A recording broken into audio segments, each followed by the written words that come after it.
আসসালামু আলাইকুম। আমি আজকে রান্না করব ডাঁটা শাক। এখানে আমি চুলায় একটা কড়াই বসিয়ে দিয়েছি। কড়াই গরম হয়ে যাওয়ার পর দিয়ে দিলাম তেল গরম হয়ে যাওয়ার পর দিয়ে দিলাম রসুন, তারপর দিয়ে দিলাম পেঁয়াজ আর মরিচ। এগুলো আমি এখন একটু তেলে ভেজে নেব।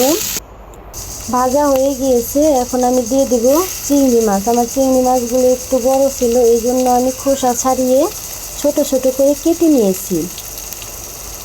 এখন দিয়ে দেব অল্প একটু হলুদ দিয়ে আমি এগুলো এখন ভালো করে ভেজে নেব।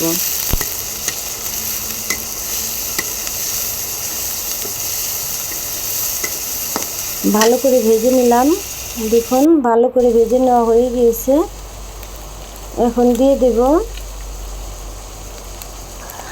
পরিমাণ মতো একটু লবণ দিয়ে আমি আর একটু ভেজে নিলাম।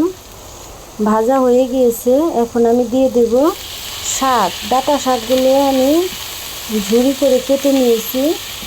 এভাবে ঝুরি করে ডাঁটা শাক কেটে চিংড়ি মাছ দিয়ে ভাজলে ভালো লাগে।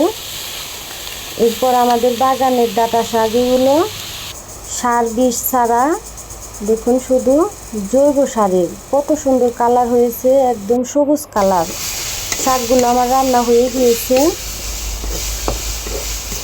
একবারে সবুজ কালার হয়েছে শাকের। সার ছাড়া তো এটা খেতে অনেক মজা, অনেক ভালো লাগবে খেতে। এখন আমি বাটিতে নামিয়ে ফেলবো। দেখুন কত সুন্দর কালার হয়েছে।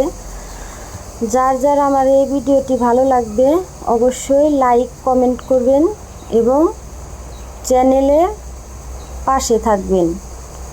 আজ এই পর্যন্ত, আল্লাহ হাফেজ।